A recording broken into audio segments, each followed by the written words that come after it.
Morning, guys. Hope that you're doing well today. I'm squeezing in a really quick recording before our team yoga session, but I know it's the only window that I'm going to have. I rushed in this morning and got through my email and all that other stuff that I needed to do before I go to the other building, which is where we have team yoga and where I teach. And so I'm going to be going right from yoga to class.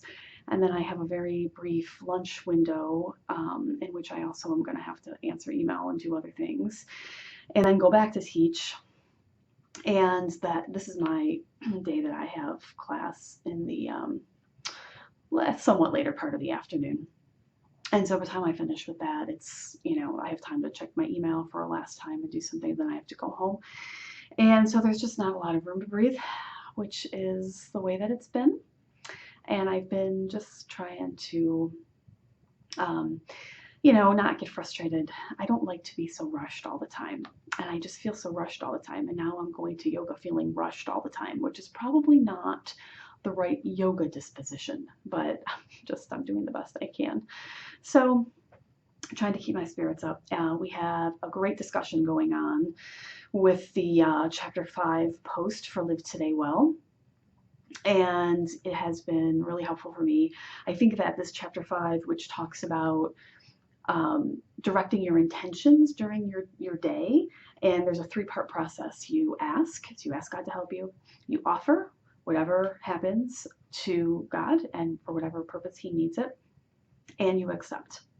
Whatever it is that happens, whether it be good or bad, you accept it as part of God's plan, and you just endeavor not to let that destroy your inner peace, because you can sort of rest easy in knowing that God's got this, right?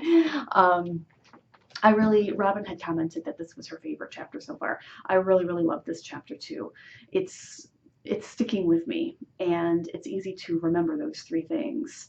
And so in addition to praying a morning offering, I think that's what I'm going to pull from Live Today Well to employ during Lent and try to be consistent about it for all of Lent. And those are simple things that I don't need any prep time. I just do it all in my own little head.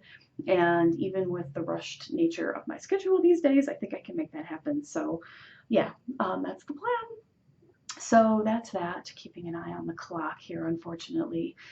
But I know that's why I mentioned all that stuff at the outset. That's right. That's why I said, because I'm just not going to have another opportunity. So here we are. Today's a Thursday, and I'll be putting this out on a Friday. That schedule seems to be working. I work on it, the editing and all of that, on my lunch on Friday. I have a little bit more time to breathe on Fridays. So yeah, so far so good. It's been, like I mentioned in my Chapter 5 post yesterday, it's been a little bit more challenging lately in terms of work with keeping up my resolve to not let it get me down. But in the midst of all that, I've had some fun stuff going on, and that's what I wanted to focus on today. So it was my birthday this past weekend, and I had a lovely birthday weekend, and we had a dance performance this weekend, and so I had promised that I would fill you in on all the amusing details, and they were abundant. So my birthday was Saturday. Friday, my troupe had a performance at a local Zumbathon. So we usually have class on Friday, but instead we met up at this YMCA and with our costumes in tow, and got changed to be the entertainment during this Zumbathon. I'll be honest, it was like a weird situation. I mean, not the Zumbathon itself, but just our part in it, I guess. So we get there, and they hadn't started yet. I was thinking that the entertainment was going to be sort of like during their break or something, but it wasn't. It was before it started, which seemed a little odd because, not a lot of people were there yet, and they weren't sort of geared up and in fun Zumba mode yet. And it just seems like a strange place to have the entertainment before you even get started. But, who am I to ask these questions? So we get there and we change and we're milling around, and with our big caftan cover-ups on, and we're in a big gym. And so, the woman who's organizing it shows us kind of where she wants us to dance. And so this is a gym, so it's a really big cavernous space. Usually we have the opposite problem. There's a decent number of us now. There's 10 of us. Usually not everybody can perform at the same time. So there's anywhere from 6 to 10 people, depending. And we usually have really small spaces that we end up in. It's a challenge if a larger group of people can go, to squeeze everybody into the small spaces. We've danced in living rooms. We've danced in tiny little postage stamp yards. We've danced on very narrow stages. We've danced on thin, rickety runways. So this was the opposite. And we haven't performed together for a while. It's the winter, so it's definitely the slower season. The last time we all danced together was, as a troupe, was at the Hafla, which was in November before Thanksgiving. So we have been practicing, our numbers, but everything still felt a little rusty. Rusty.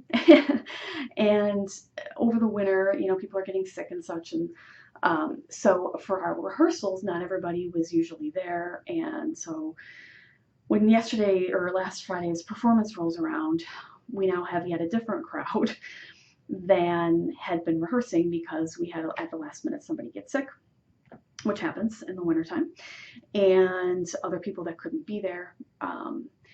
And so, but then somebody who hadn't been able to come to rehearsal the week before, but was able to come to the performance.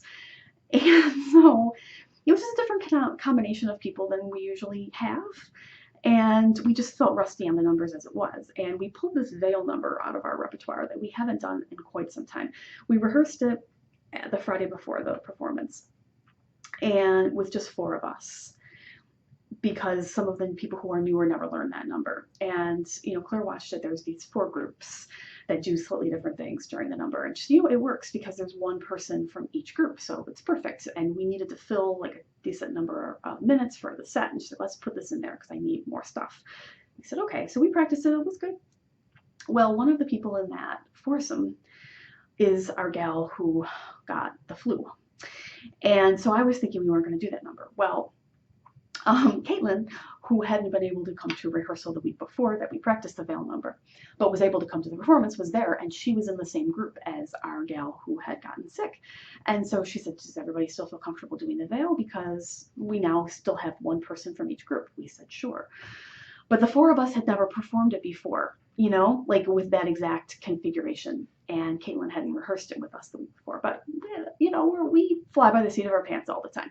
It's a little bit harder to do that in a group than when you're by yourself, but, we do our best. So we started with our shabby, and immediately one of our members has a costume issue that one of her shoulder straps breaks. I mean, this was literally 5 seconds into the dance, and she's one of our new members, and so I just felt bad that's, this was her first public performance with us, and then this happens, and it's not a big deal. She just went off to the side and pinned it. It was fine, but then she had to come back into the number right in the middle. That's just not pleasant, but it's part of life when you are a performer in the performing arts. Costume things, that's just, it happens. So there's that. And so we finished that. It was so good. But the space was so big, like immediately I was noticing that we were getting sort of wonky holes in our spacing with our formations. It was just, we weren't used to having so much room, and we were like sort of on an angle, and there was some chairs set up there, and there were some people watching, and they seemed kind of into it, but it was, I don't know, everything just felt kind of off. So we had a couple of other numbers, and those were, again, they were fine. They didn't feel sort of like they packed as much of a punch as we usually like them to. Everything just felt sort of off. And so we get to the veil, and I line up on the wrong side. I don't know why, but it just felt like that was the side I was supposed to be on. We were just facing a different way, I figured it out. I just glided over to the other side. And so I'm over there, and we start. There is like a cavernous space between us all, because now there's only 4 of us, and we're in this big space, and we left too much space, and so it looked weird. So we try to kind of bring it in, and we faced different directions in the 4 groups during that number, but it was fine.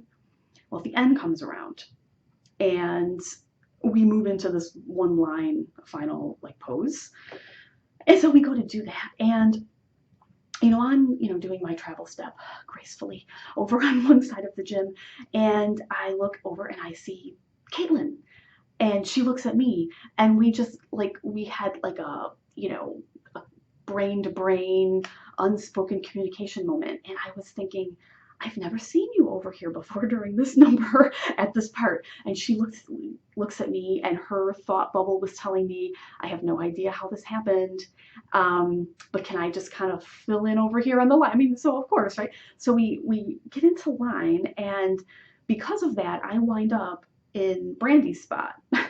Brandy is the gal who wasn't there because she was sick. Now Brandy's in the middle, and the people in the middle, there's two people because there's an even number. There's like two, they do something slightly different than the rest of us did at the end. And I didn't know what to do because I had never been there before. And so it was a little, it was just like that. It was not the best. I didn't, and so I didn't know like how the hand formation went. And so I just improvised it as best I could with the other girl who was in the middle. It's not like I could just do something and it would look like I was supposed to be doing something different because there were two of us that were supposed to be doing the same thing. So that one was a little dicey.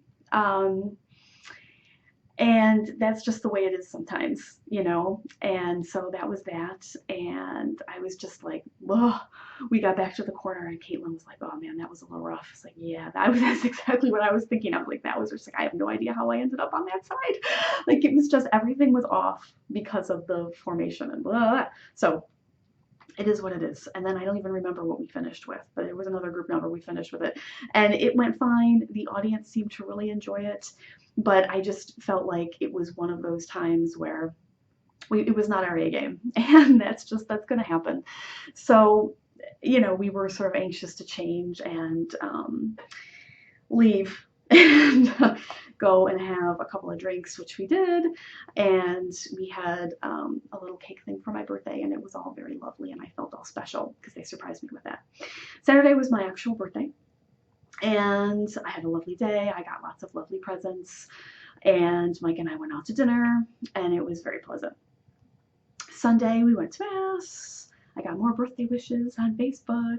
I got more lovely gifts. I have a new, you can kind of see it in the back next to my salt lamp. I have a new Keurig for my own self and lots of K-Cups. My in-laws got that for me. And so I'm super excited to use that to brew some delicious coffee and tea beverages. So it was a really nice weekend, and I relaxed as much as I relaxed a lot. And then work started again on Monday, and I just was not on my A game again with regards to teaching. I've just been kind of gutting it out this week. Now I don't feel really good. It's been super mild here, and I'm thinking that I might be starting to get spring allergy symptoms because the past couple years I've had spring allergies. I never used to have them, but part of the aging process, now I have them. So maybe that's it. I don't know, but I don't feel well. But I can't take the day off, which, is very unfortunate. So I'm just gonna try to get through it as best I can. And there we are. I have to go because my team will be waiting for me. But that's my update. We are doing our best to live today well. I hope that you are too. Ash Wednesday is next week, and so I'm all excited for Lent. We're going to continue with Live Today Well. We're going to be employing whatever you would like from that book into your Lenten plans. I'm going to be trying to add some more into my daily prayer regime, and I'll be talking about all of that. And I'd love to hear about what you're going to be doing for Lent. So write in and let me know. I'd like to hear from you. I plan on just doing lots of sleeping this weekend and trying to rest up. So then, while I'm doing that, I will be checking for comments and replying to you. I look forward to that as always. I hope that you have a wonderful weekend. We'll be talking lots of Lent stuff next week, and I'm excited about that. I hope that you have a great weekend, and I'll talk to you soon.